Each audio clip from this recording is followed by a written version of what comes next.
Es decir, la idea de Cristina espantando a los mercados o a los ahorristas o a aquellos que tienen poder de decisión económica en la campaña ya está. Eso lo agita el propio gobierno. No hace falta que Cristina diga muchas cosas respecto al tema económico porque eso lo está agitando hoy el gobierno. Hay sí una gran parte de la sociedad que está preguntándose qué Cristina se va a ver en plena campaña electoral. Bueno, vamos a hablar un poco con Emanuel Álvarez Agis y decime, Claudio, cómo está el dólar a esta hora, cómo viene el resumen de las principales variables económicas a esta hora del mediodía. Lo que tenemos ahora es una suba del dólar explicada básicamente por lo que está pasando a nivel regional, porque sube el dólar en Brasil y en los países de la región. Aquí está arriba 70 centavos, en el Banco Nación 45,90, en los bancos privados 46 pesos, tenemos también una suba en el mercado mayorista ahí de 80 centavos y en simultáneo lo que te diría que está pasando también es una suba del riesgo país, que está 20 puntos arriba del cierre de hace 2 días, de antes del feriado. 980 puntos están cayendo los bonos argentinos, el precio de los bonos argentinos. ¿Por qué? Y porque se supone que si el Banco Central en algún momento tiene que salir a defender el dólar vendiendo, la cotización mejor dicho, vendiendo dólares, habrá menos dólares para pagar la deuda, y si hay menos dólares para pagar la deuda, entonces el riesgo país se va para arriba. Los bonos argentinos valen menos. Bueno, lo que está jugando hoy claramente es la incertidumbre, no solamente de estos meses, sino que puede pasar después del 10 de diciembre. Si se queda Macri, si vuelve Cristina, y sea Macri o Cristina, si van a tener o no dólares para poder cumplir con la deuda el próximo gobierno después del 10 de diciembre. Bueno, está Emanuel Álvarez Agis, ex viceministro de Economía de Cristina, alguien muy consultado por estas horas porque les decía, es alguien que está dedicado exclusivamente a la economía, Kicillof y otros dirigentes políticos de Cristina hacen campaña, Álvarez Agis está exclusivamente en el tema económico y ha sido consultado permanentemente por bancos, por empresas respecto a qué puede pasar en las próximas semanas y sobre todo qué pasa después del 10 de diciembre si vuelve Cristina al poder.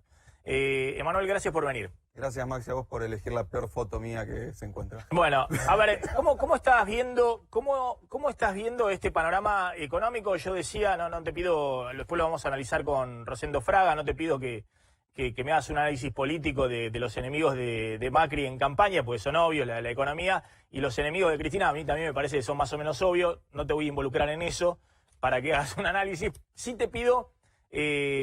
Hubo un artículo tuyo esta semana en ámbito financiero que a muchos sorprendió, porque vos, no digo que fuiste elogioso, pero dijiste que las medidas que tomó el Banco Central o anunció a partir del lunes, esto de intervenir en el mercado cambiario, eran un factor que podía estabilizar la situación económica o por lo menos impedir que se agravara la crisis. Siempre que tenés una corrida...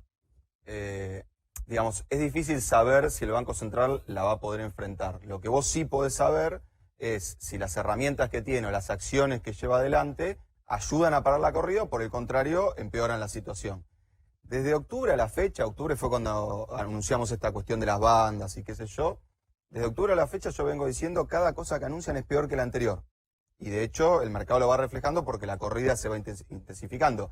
Para mí esto que se anunció la semana pasada es lo primero que va en el sentido correcto. ¿Y por qué te digo esto? Porque, digamos, yo entiendo las especulaciones políticas, los enfrentamientos, las broncas personales, etcétera. Ahora, si yo estuviera sentado en el sillón de Sandleris, hubiese peleado y hecho exactamente lo mismo que hizo. Conseguir mayor poder de fuego con reservas para decir, si me vienen a correr, tengo con qué enfrentar la corrida. Entonces, qué sé yo, o me callo, digo lo que pienso, decir lo contrario, es lo que hicimos nosotros en 2015, con un mercado mucho más cerrado, pero nosotros en 2015... ¿Para qué conseguimos un swap con China? Para decir, si vienen a correr, hay 11.000 millones de dólares para enfrentar esa corrida. Y además, a ver, hay que decirlo, y esta curva nos la comimos todos los analistas, esto es insólito en la historia del fondo. O sea, el fondo nunca había autorizado a un país a enfrentar una salida de capitales como esta, con las reservas que el propio fondo te da. Entonces, en ese sentido, chapó, ¿qué querés que haga? Digamos, me parece que tomaron una medida razonable, la primera en 5 meses, esperemos que alcance. Vos mostraste incluso en los informes de tu consultora que esto que se hizo viola el estatuto del fondo que dice que lo que prestan, los dólares que presta el FMI a un país son para garantizar o pagar la deuda de ese país. Pero bueno, conseguir que efectivamente pueda utilizarse para vender el mercado cambiario y evitar una crisis mayor con disparar el dólar en plena campaña electoral, evidentemente una negociación política muy fuerte entre el gobierno de Macri, Trump y el FMI. ¿Y a vos te parece que eso es positivo en el corto plazo? Lo pongo en clave mediática, digamos. En el artículo 4 de la sección 1 del fondo lo que dice es, si un país a cual el fondo le dio dólares enfrenta una salida de capitales, o bien muy fuerte, o bien continua, o sea, mucho en poco tiempo, o algo pero a lo largo del tiempo, lo que dice el fondo es ponga un cepo. No lo dice así, dice regule la cuenta capital, porque en el mundo hay un montón de regulaciones de la cuenta capital de distinta intensidad. Entonces, ¿qué nos pasaba a todos? Decíamos, bueno, si el fondo es, estás así o pones alguna restricción, sabiendo que Cambiemos, su única promesa de campaña cumplida fue liberar el cepo, todos decíamos, bueno, esto va a quedar así, el dólar va a seguir corriendo. Entonces, increíblemente, el gobierno le dobló la mano al fondo por primera vez desde que está este acuerdo vigente. Lo otro que te dice el fondo en estos casos es, bueno, déjelo subir al dólar, que se vaya a 51 y vea si ahí bueno, era lo que le decía hasta ahora. No creo, ahí hay un punto para discutir, porque me parece que eso fue la mayor inconsistencia del acuerdo que creo que el gobierno explotó razonablemente bien. Porque el fondo, digo, para darte la derecha, en la primera sección dice, deje subir el dólar. Ahora, en la segunda sección, cuando habla de un tecnicismo que es sostenibilidad de la deuda, el fondo dice, ¿cómo puede ocurrir que la deuda se vuelva insostenible? Y te lista los factores. Que se dispare el dólar. El primer y único factor es que se dispare el dólar. Entonces me decís que no intervenga, pero en 10 páginas más adelante me decís que el factor de incertidumbre es el dólar.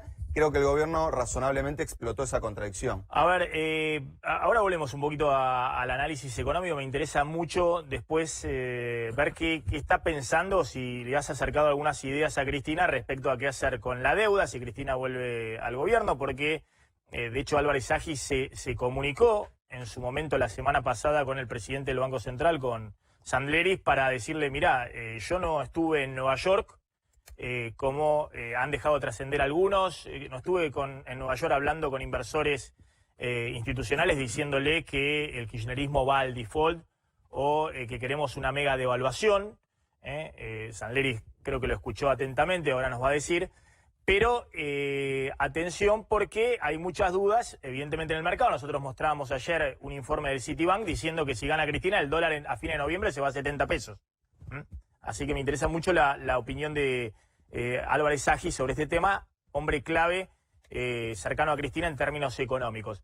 Ahora, hay quienes dicen, volviendo a las especulaciones políticas, que vos estás así de moderado o incluso elogiando una medida del Banco Central esta semana para tratar de frenar la crisis, porque Cristina se dio cuenta que la situación es tan delicada que si Macri sigue cayendo, en cualquier momento Macri deja de ser candidato, la pone a Vidal, van a algún plan distinto y eso complica todas las posibilidades políticas de Cristina a futuro.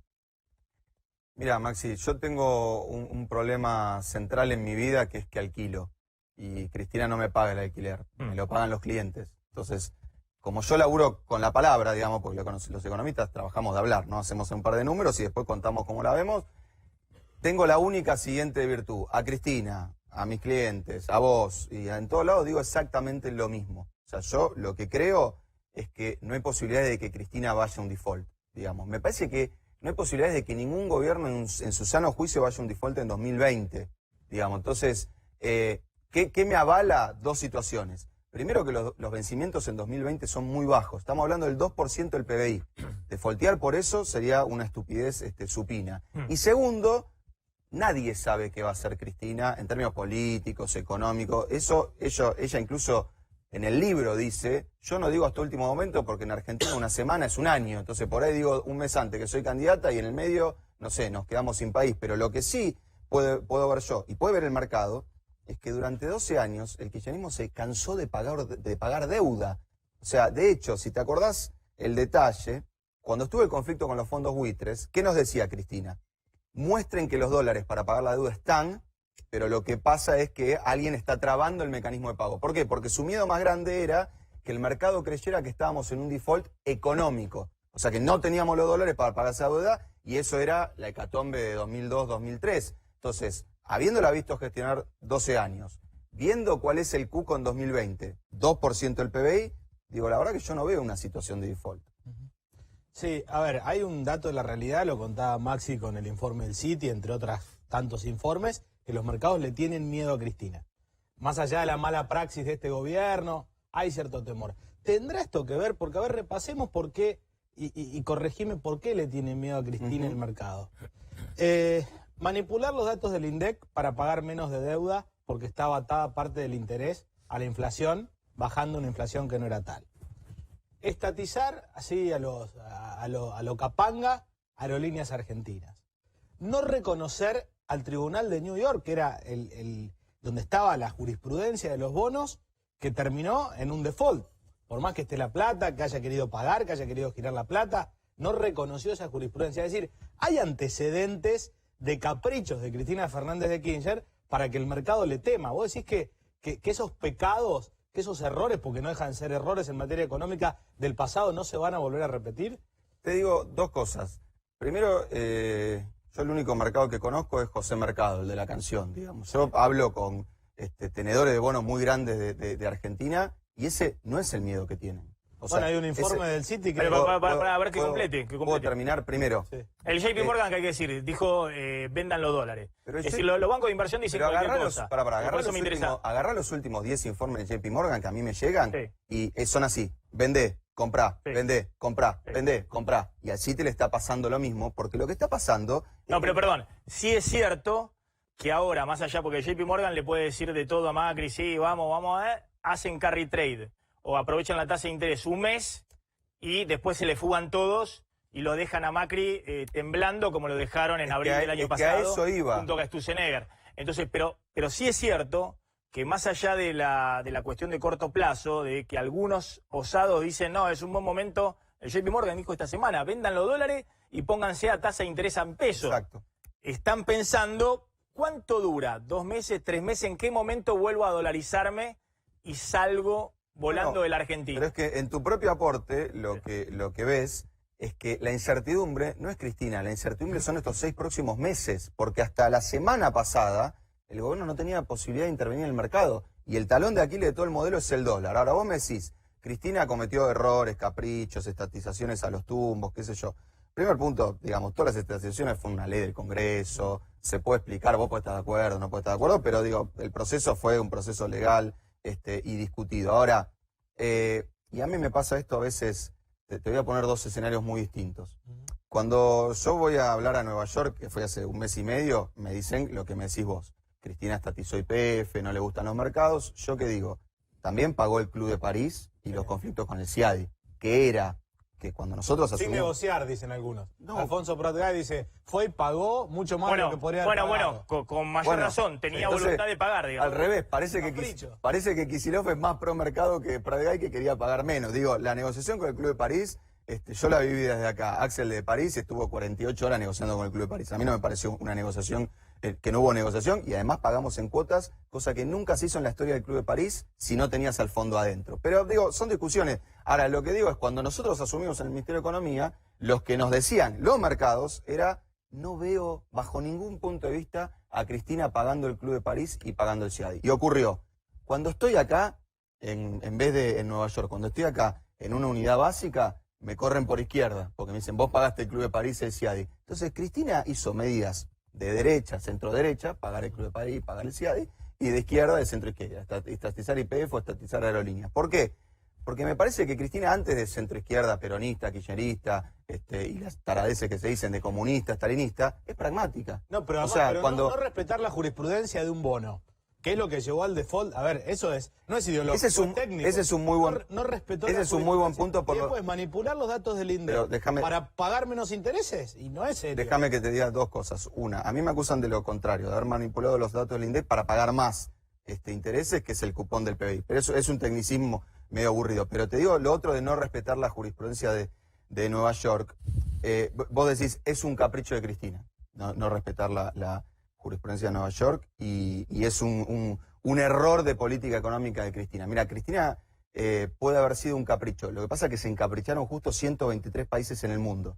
Que fuimos a la ONU y le dijimos, che, está pasando esto con los fondos buitres. ¿Tiene sentido? ¿Qué hacemos? ¿Pagamos o discutimos la jurisdicción de Nueva York. 123 países, no, 2 países, Maduro, Chávez, 123 países dijeron los fondos buitres están afuera del mercado internacional. Y de hecho, si vos hablás con el mercado, o sea, con los fondos grandes de inversión, lo que te dicen es, nosotros tenemos una lógica de inversión y una lógica de comportamiento distinta a los buitres. A ver, me interesa un poco, mirando hacia adelante, cuando decíamos de la expectativa que hay, obviamente hoy el dólar futuro, con estas tasas de interés, ¿qué es lo que marca que hay una desconfianza total en la Argentina? Después vamos a discutir si es el miedo al regreso de Cristina, si es la mala praxis económica de Macri, es la tasa de interés. La tasa de interés de 74%, para que el dólar esté ahí peleado y de nuevo en 46 pesos, te marca la desconfianza. Esa tasa de interés, que es la desconfianza hoy, llevada en el tiempo, marca que el dólar futuro, el dólar en contratos que se hacen hoy en día, se hacen contratos, te compro y te vendo dólares a fines de noviembre o a diciembre, entre grandes operadores, exportadores, importadores, bancos. ¿A cuánto está el dólar a fines de noviembre, después de la elección, después del balotaje? 60 pesos. Eso no significa que el dólar vaya a estar en ese valor, pero significa que la desconfianza enorme respecto a cuánto puede estar el dólar en el futuro, expresado en esta tasa de interés exorbitante, te da ese valor de 60 pesos. Hay algunos que dicen, bueno, si llega Cristina el dólar va a estar más, va a estar en 70 pesos. Y otros que dicen, no, pero bueno, si gana Macri el dólar va a estar más bajo, mucho más abajo de los 60 pesos.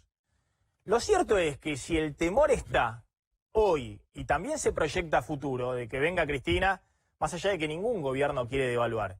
Cristina en todo caso querrá que devalúe este gobierno, pero desde Menem hasta acá ningún gobierno quiere devaluar en la Argentina, ninguno. Después vamos a discutir si esto está acertado o no, pero nadie quiere devaluar porque sabe que cada vez que devalúa, se devalúa el presidente.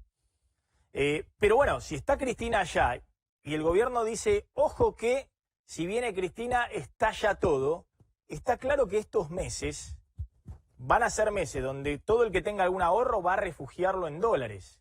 ¿Cómo ves una salida para los próximos meses, digamos? ¿Cómo ves para que la situación económica sea más liviana? No digo para este gobierno, sino para todos los argentinos en estos meses. Y en todo caso, después se verá en la elección quién gana y también qué medida va a tomar el próximo gobierno, ¿no? Lo primero que tiene que pasar, bueno, esta semana ya termina, Sí. estos días, la otra semana, a lo sumo la próxima, es que el Banco Central tiene que lograr que el mercado pierda plata. O sea, el problema es que estamos con una crisis cambiaria que empezó en marzo del año pasado, hoy todavía no la podemos saldar, o sea, estamos hablando de un año y 2 meses, y el mercado nunca perdió plata contra el Banco Central. O sea, siempre que el mercado lo pulsó al central, le ganó, siempre que apostó al dólar, ganó. Entonces, cuando vos tenés esa dinámica, no es un problema de malas intenciones. El problema es que el que apuesta al dólar gana plata, y entonces con esa plata adicional que gana, dice, ¿qué hace? ¿Qué hago? Bueno, vuelvo a apostar al dólar. Y le va doblando la mano todo el tiempo al Banco Central. Y lo otro que tiene que hacer el Banco Central es intervenir fuertemente en el futuro. No solo en el dólar futuro, sino en la deuda. O sea, el mercado que está diciendo, tengo miedo ahora, tasa de interés de 74. Tengo miedo en noviembre, dólar de 60. Y tengo miedo en 2020, los bonos por el piso y rindiendo tasas de intereses exorbitantes. Entonces, si el Banco Central quiere reordenar realmente el presente, lo que tiene que hacer es aplanar toda la curva de futuro, tanto de dólar como de bonos. Lo está haciendo, lo está empezando a hacer, lo tiene que hacer de una manera tal que el mercado no lo corra más. Bueno, atención porque esto es algo que se viene evaluando también en el Ministerio de Economía y que dicen algunos sería la próxima movida del gobierno si efectivamente no se recrea la confianza en las próximas semanas con este anuncio de que tienen todo el aval del FMI para dejar el dólar tranquilo durante la campaña electoral. Lo que se está evaluando es que si efectivamente siguen liquidando los bonos argentinos y el riesgo país, que hoy está muy cercano a 1000 puntos básicos, sigue subiendo, es decir, se sigue cayendo la cotización de esos bonos argentinos, el gobierno argentino tal vez lo que haga, lo que podría hacer es usar parte de los dólares que le prestó el FMI para empezar a comprar en el mercado esos bonos que vencen el año que viene y despejarle al próximo gobierno la incertidumbre de si va a poder pagar o no esa deuda. Por un lado se ahorraría mucha plata el gobierno argentino, porque si compra bonos que valen $80 y después tiene que esperar a octubre del 2020 y pagar los $100, estaría comprando esos bonos con un descuento importante. Pero ¿qué quiero decir con esto? Que puede tener como carta el gobierno actual despejar parte de la incertidumbre, liberando el peso de la deuda para el gobierno siguiente. Ahora, muchos dicen, pero bueno, pará, está la movida electoral. Si Macri despeja la incertidumbre para el año que viene, puede ser el mismo, que se le haga más fácil para él gobernar si gana y vuelve a asumir el 10 de diciembre, pero también le está despejando por ahí un poco el camino a Cristina o a Massa o a Labaña. Y ahí empieza a jugar todo la mezquindad, porque estamos en una campaña electoral donde efectivamente hay una guerra directamente entre Macri y Cristina. ¿Vos ves alguna posibilidad de que haya algún tipo de diálogo político respecto a ponerse todos de acuerdo en la dirigencia, decir, bueno, no queremos ir al default? Todos, nadie quiere ir al default en la dirigencia política. ¿Habría que hacer tales cosas en términos de este tipo de cosas que decíamos? Mira, yo creo que estamos en un mejor momento, básicamente porque la semana pasada, cuando estuvo esta controversia respecto de dónde estaba yo y haciendo qué, digamos, yo no hablo en nombre de Cristina, pero Alberto Fernández sí. Y Alberto Fernández salió y dijo, el que diga que Cristina está pensando en un default está demente. Digamos, no está en la cabeza de Cristina hacer un default. No está en la cabeza de Massa, no está en la cabeza de Labaña, entiendo que tampoco está en la cabeza de Macri. Hay un punto que es que deberíamos empezar a poner el país por arriba de los intereses políticos. Te doy un ejemplo porque esto se ha discutido y me parece que hoy, visto en perspectiva, tiene otra interpretación. ¿Te acordás cuando nosotros en 2015 vendíamos dólar futuro? Y nos acusaban, Sturzenegger hizo un juicio, etcétera. ¿A qué fecha vendíamos dólar futuro nosotros en 2015? Vendíamos a enero, febrero, marzo y abril de 2016. ¿Para qué? Para decir, che, si en enero, febrero, marzo de 2016 el dólar te cotiza, el dólar futuro te cotiza 16, el presidente que asuma va a devaluar, porque el mercado lo tiene en un lugar complicado. Y lo hicimos, y Cristina no es que tenía reelección, ni siquiera era candidata, o sea que le estaba despejando o el panorama financiero a Scioli o el panorama financiero a Macri. Pero a mí me parece que... Contenía el dólar.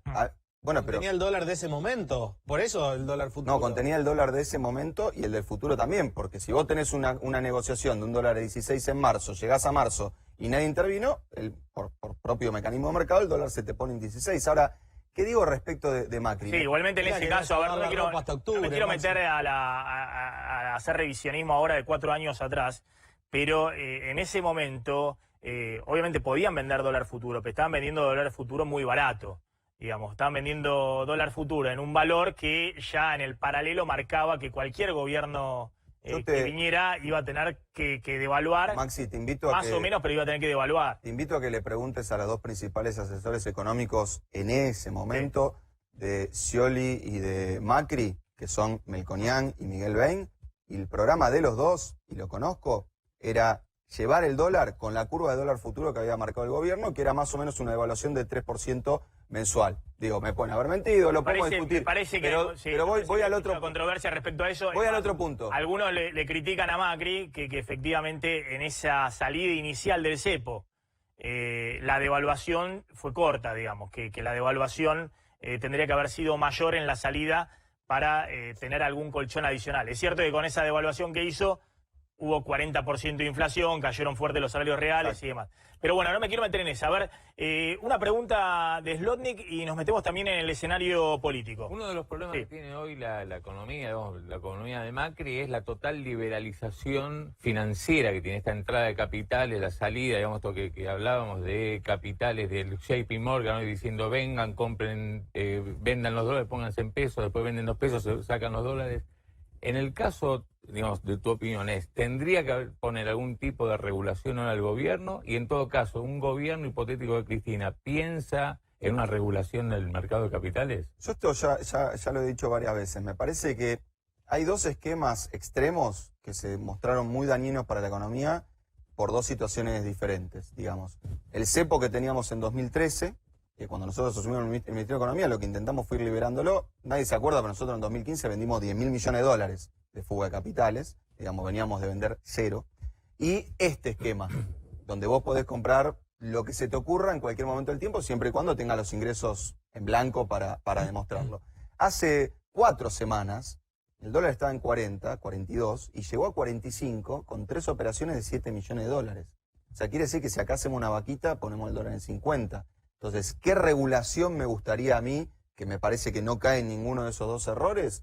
la que había entre 2003 y 2010, donde nadie decía que había cepo, donde no sé si se acuerdan, pero Néstor Kirchner quiso comprar $2.100.000 y no le dejaron, porque el límite era $2 millones por mes por persona física, no tiene nada que ver con la regulación para empresas y para bancos, y donde los exportadores, si te liquidaban dólares, si te exportaban, te tenían que liquidar dólares dentro del año, no a los 10 años. O sea, la soja que estamos vendiendo hoy, los dólares los va a liquidar el nieto del dueño de la exportadora, porque tiene 10 años para liquidar. Entonces, me parece que esa regulación, que además te la permite la OCDE, te la permite el Fondo Monetario, es razonable. Cualquiera que quiera solucionar esto con cepo es un problema. Vamos a hacer una cosa, porque tenemos mucha información, tiene mucha información Carlos González Prieto, tiene mucha información Javier Díaz y tiene mucha información Claudio Slotnick.